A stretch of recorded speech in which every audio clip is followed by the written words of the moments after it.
What's your favorite book and why? Okay, so I don't know my favorite book, but I am reading a book called Tampa right now, and I read a book.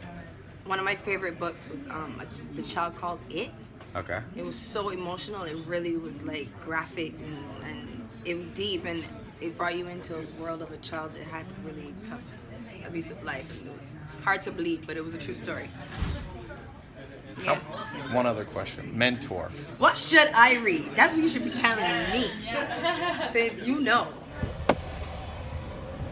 Headed to the World Series, taking the Challenger jet. I was doing the Rob Report car judging, so I had to take this so we can get there in 4.5 hours.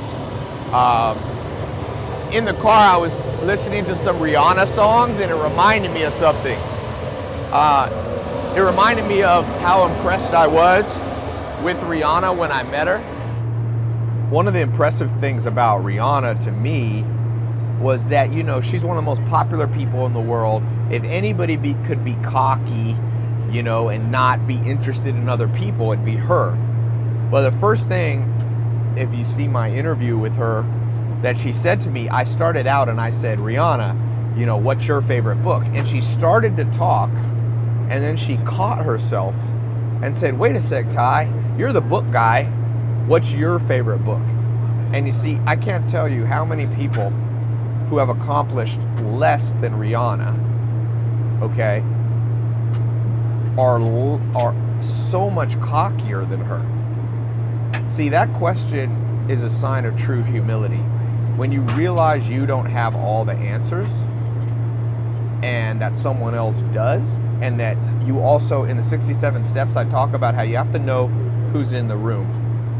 One of the reasons that people can't find mentors, it's not because mentors don't exist, it's just that 9 out of 10 times when somebody's actually around a mentor, they'll kind of act like, yeah, I need your help, I want to learn from you, but I kind of already know what I'm doing. I've seen that so many times, and it's annoying to mentors.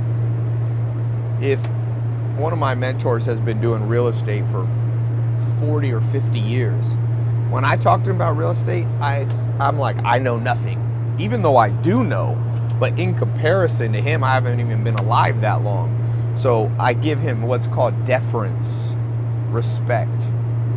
And so Rihanna, even though she didn't have to, you know, I know a lot about books. I've been reading, and I've got the largest online book club in the world right now. So it's not like she's kissing up to me. It's just she has respect for other people's areas of expertise. And instead of her just talking away, she listens. One of the lessons I learned when I was young, I was with about 4 mentors. They were all together in Mississippi. Alan Nation, Joel Salatin, Dr. Gordon Hazard, the guy named Gary Townsend, and they were having a little private dinner, and they invited me. I was still a teenager, and I remember I talked the whole time, and at the end, Alan Nation just pulled me aside, and he said, Tai, sometimes you don't have anything to say, and he just kind of laughed and walked off. And I read between the lines, what he was trying to say is, Tai, you were at a table with 4 people who are 20, 30 years ahead of the success that you have, that you want to get to.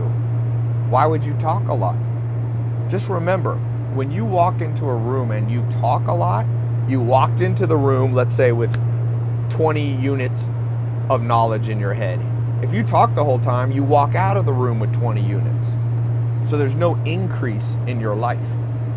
You don't increase the value and the understanding that you have. If you walk into the room and don't talk much at all, you have 20 units in your brain, but then you get information, insight from all the other people in the room, and you walk out of the room with another 20 units. So now you got 40 units. That's called a win-win situation. And that's what Rihanna did. Even though she could have just sat there and talked the whole time. And of course, it's okay to have back and forth. Doesn't mean you have to be silent.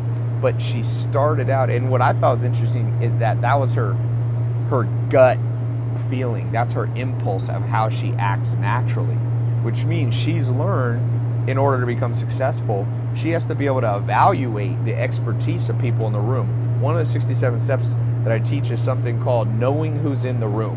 You can't act the same around everybody. It doesn't mean you have to be disingenuous or not, authentic. You don't have to become a different person. But if I walk in the room with the President of the United States, I'm going to act differently than if I walk in the room, with somebody who's an intern for my company. And there's nothing wrong with that. Don't listen to anybody that says, because that's respect for what people have done. And it's okay to respect, and the benefit you get back, not only is it the right social cues for you to give off, but also that's how you keep mentors, because nobody wants to accomplish a lot and then have somebody disrespect them who's asking them for help. Why would a mentor, if you want a business mentor, let's say they're already made, a millionaire or a billionaire or whatever your criteria is for your mentor, well, they already accomplished it. So they're here they've had the years and the time and the accomplishments there. If you want to learn how to do that, you're back here. And you always want mentors that have a big gap between you. And so when there's that big gap, then what happens is you can show the respect. They'll then say, well, you know what? Even though I don't need to spend my time, I'm not doing this for money. This person seems like they're genuinely interested, curious. That's what Rihanna was also. Curiosity is a factor. And then they'll reciprocate back to you, because most mentors realize at some point in their life they were helped by somebody else. So they're open to helping, but nobody wants to help somebody annoying. Joe Salatin used to tell me, I don't mind carrying a man, Tai, but I don't want him to drag his feet. Drag his feet means be annoying, be a burden, be quick to say you don't know something. Just like Rihanna was like, hey, you're the book person, Tai, you tell me. So she walked out of that meeting with new insight. I talked about some books, and I sent her a present, a book. And so she came with more. Chris Paul was at my house this week for lunch, same thing. This is a multiple-time all-star, $100 million NBA basketball contract, head of the Players League, all-star. You like the Ghost? Me? You had what? You had the Wraith too? Yeah. I don't know what's better. And Chris Paul here, I just want to wish you the best. Wish you would have been here so I could meet you, man. But best of luck, and you're in my prayers. And he was like, Tai, I got some questions for you. And I was blown away once again, like I was with Rihanna, that somebody with that much achievement, that much status, is still curious, respectful, and interested in what other people have to say. And that, see, you got to reverse it. That's the reason they are successful. Rihanna's not that way because now she's successful and turned into that way. She got to that spot.